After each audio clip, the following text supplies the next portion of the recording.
Name of supporting tool sheet metal work. Sheet metal work में सहायक उपकरण का नाम क्या है? यहाँ पे एक सहायक उपकरण यहाँ पे दिखाया गया आप लोगों के सामने, ठीक है। इसी उपकरण का नाम पूछा जा रहा है। यहाँ पे फनल स्टेक है ये, या हैचेट स्टेक है, या हाफ मून स्टेक है, या राउंड बटन स्टेक है, ठीक है। बताएंगे ये कौन सा है। तो यहाँ जो आप लोग देख रहे हैं ये फिगर में, ये हाफ मून स्टेक है। हाफ मून क्यों बोला जा रहा है? यहाँ पे अगर देखेंगे तो ये हाफ मून की तरह बनाया हुआ है, ठीक है। इस वजह से इसे हाफ मून स्टेक बोलेंगे। करेक्ट आंसर क्या हो जाएगा? यहाँ पे सी हो जाएगा। चलिए नेक्स्ट क्वेश्चन का आंसर आप लोग कमेंट बॉक्स में बताइएगा। दिया है which riveting tool is used from the final shape of rivet. Rivet को अंतिम आकार देने के लिए किस रिवेटिंग टूल का उपयोग किया जाता है? यहाँ पे ऑप्शन दिया हुआ है ड्रिफ्ट का, डोली का, रिवेट सेट का, या रिवेट स्नैप का, ठीक है। तो यहाँ 202 का जो करेक्ट आंसर हो जाएगा, रिवेट को अंतिम आकार देने के लिए जो रिवेट टूल उपयोग करते हैं वो है रिवेट स्नैप। यहाँ पे करेक्ट आंसर हो जाएगा डी। चलिए नेक्स्ट क्वेश्चन चलते हैं। 203 नंबर का आंसर आप लोग बताएंगे। दिया हुआ है कि what is the name of riveting defect. इस रिवेटिंग दोष का नाम क्या है? इसमें देखिए यहाँ पे ऊपर के क्या हो गया, कुछ डिफेक्ट आ गई है इस रिवेटिंग में। इसे क्या कहेंगे? सेंक पर बहुत कम अलाउंस है, या सेंक पर बहुत अधिक अलाउंस है, या रिवेट का सिर सेंक के साथ केंद्रित नहीं है, या रिवेट के सिर सेंक के साथ लंबवत में नहीं है, ठीक है। बताएंगे इसका आंसर, करेक्ट आंसर क्या हो जाएगा।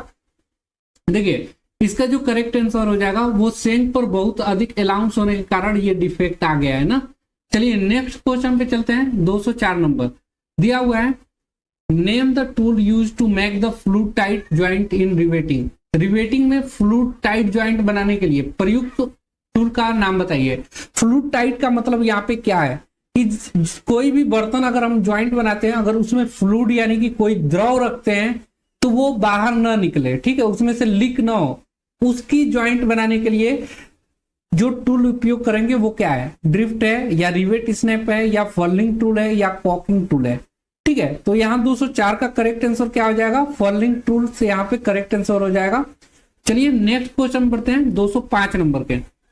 205 नंबर का क्वेश्चन है, दिया हुआ है मोटी शीट को काटने के लिए प्रयुक्त उपकरण का नाम बताइए, ठीक है। मोटी शीट कोई है, उसको काटने के लिए कौन सा उपकरण प्रयोग करेंगे? बेंट स्नैप का, लीवर सीयर का, स्ट्रेट स्निप का, या सर्कुलर कटिंग मशीन का।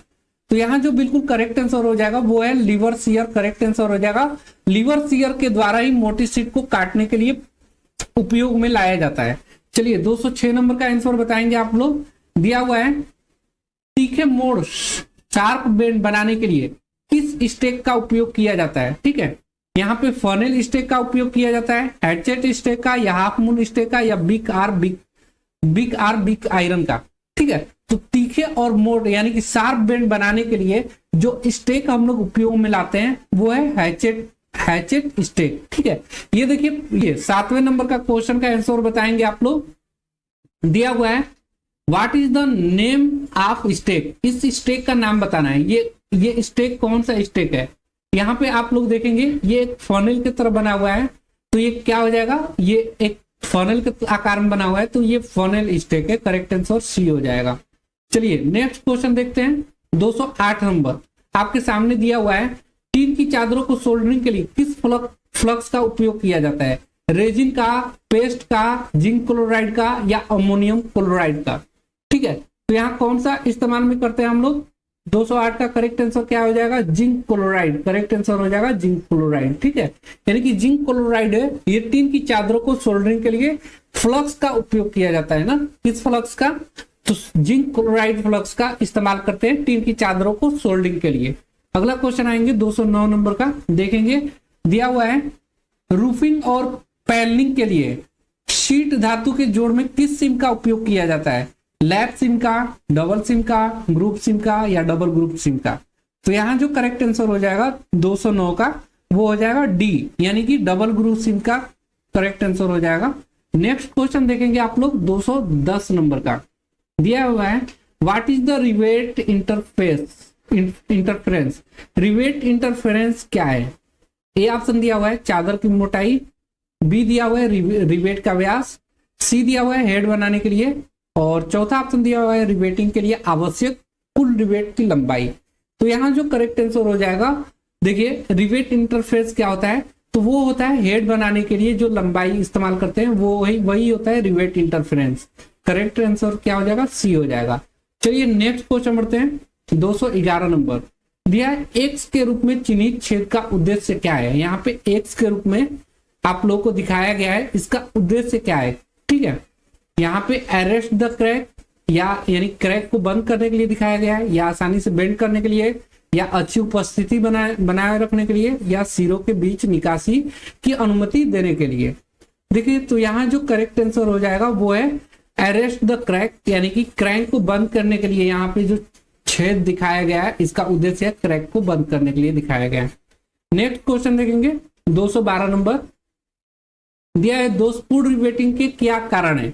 यहाँ पे दोषपूर्ण रिवेटिंग दिखाया गया है। यहाँ देखेंगे दो प्लेटें, ये प्लेट 1 है और ये प्लेट 2 है, इसमें गैप आ गया है ना, देखेंगे तो गैप आ गया है, ये बिल्कुल तरह से चिपका नहीं है एक दूसरे में प्लेट। तो यहाँ कौन सा दोष आ गया है, यहाँ पे 4 ऑप्शन है। प्लेटों के बीच में बर हो गया है, या बहुत कम अलाउंस दिया गया है, या प्लेटों को अनुचित जुड़ाव है, या बहुत ज्यादा अलाउंस दिया गया है।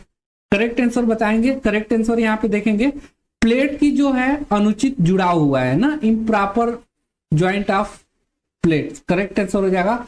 क्योंकि यहाँ पे देखिए दोनों प्लेट फ्लैट नहीं है, एक जो प्लेट है इस तरफ बेंट होकर यहाँ पे रिवेट किया गया है। चलिए नेक्स्ट क्वेश्चन 213 नंबर का आंसर बताएंगे। यहाँ दिया हुआ है साइड किनारों से पहली रिवेट की दूरी कैसे निर्धारित की जाती है, ठीक है। साइड यहाँ पे देखिए, यहाँ पे मान लीजिए कि रिवेट किया जा रहा है, ये चीजें आप लोग समझ लीजिए, ये 2 प्लेटें हैं, तो साइड से बोल रहा है इसकी किनारे से पहली रिवेट की दूरी कैसे निर्धारित की जाती है, ये आपको बताना है। यहाँ पे रिवेट लगाएंगे ना, ये रिवेट लगाएंगे तो ये साइड से कितनी दूरी है ये पूछ रहा है, ठीक है। तो यहाँ करेक्ट आंसर क्या हो जाएगा, 2 गुणे डाया ऑफ रिवेट, ये कितना दूरी होना चाहिए, रिवेट के डाया से 2 गुनी दूरी होनी चाहिए। चलिए नेक्स्ट क्वेश्चन देखेंगे 214 नंबर दिया है, what is the part mark as X in the hand shearing machine.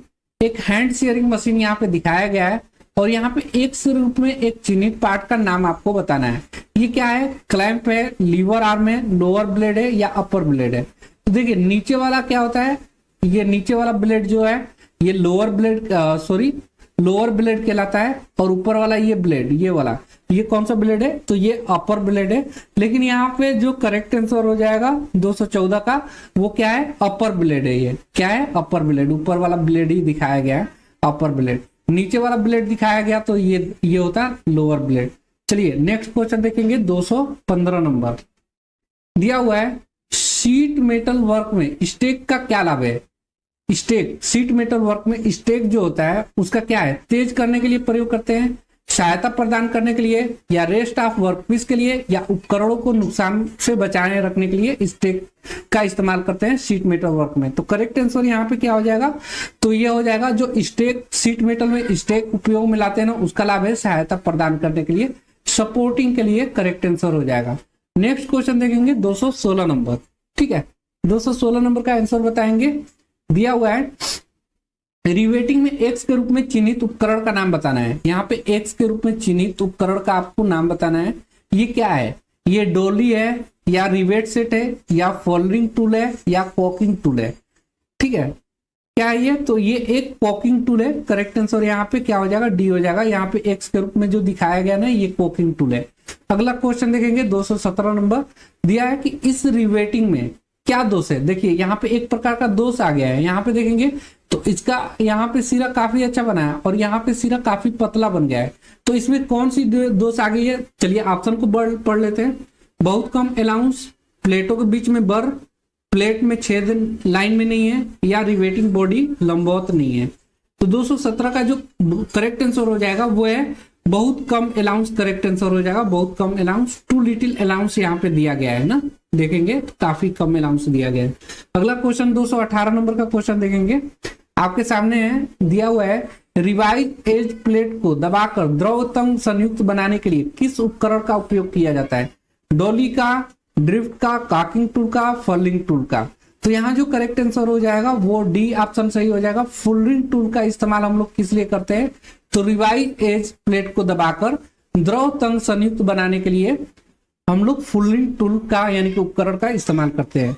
अगला क्वेश्चन देखेंगे 219 नंबर का, आपके सामने दिया है कि विभिन्न प्रकार के हेम और सीम बनाते समय अलाउंस की आवश्यकता क्यों होती है, अच्छी दिखावट के लिए, किनारों को नुकसान से बचाने के लिए, या सीम पर ओवरलैपिंग को रोकने के लिए, या सही आकार बनाए रखने और ताकत से में सुधार के लिए।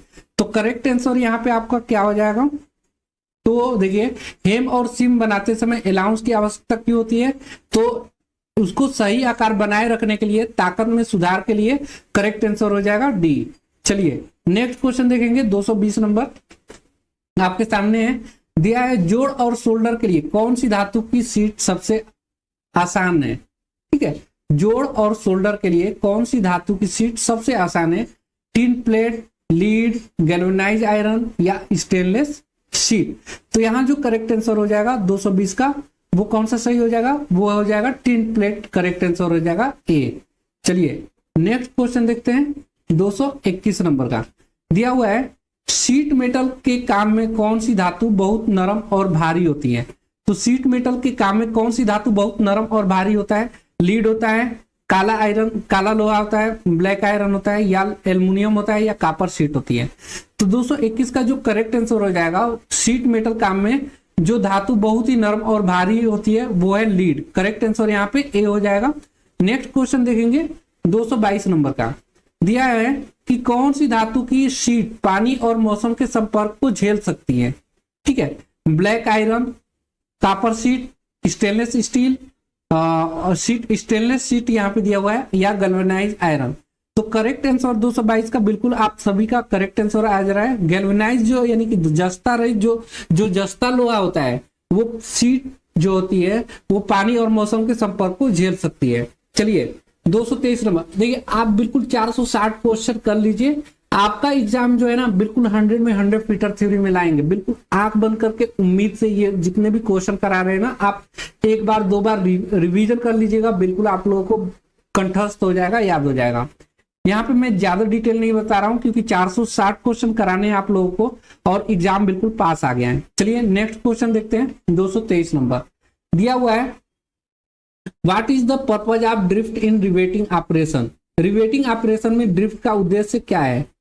ठीक है, रिवेटिंग ऑपरेशन में ड्रिफ्ट का उद्देश्य पूछा है। यहाँ पे क्या उद्देश्य होता है, रिवेट को पोजीशन में रखने के लिए ड्रिफ्ट का इस्तेमाल करते हैं, या धातु को जोड़ने के लिए, या रिवेट करने वाले छिद्र को एक सीध में रखने के लिए, या रिवेट सिरों को नुकसान से बचाए रखने के लिए। तो 223 का करेक्ट आंसर क्या हो जाएगा, तो वो है रिवेट करने वाले छिद्र को एक सीध में रखने के लिए हम लोग ड्रिफ्ट का इस्तेमाल करते हैं। ड्रिफ्ट का उद्देश्य क्या है कि रिवेट करने वाले छिद्र को एक सीध में रखा जाए।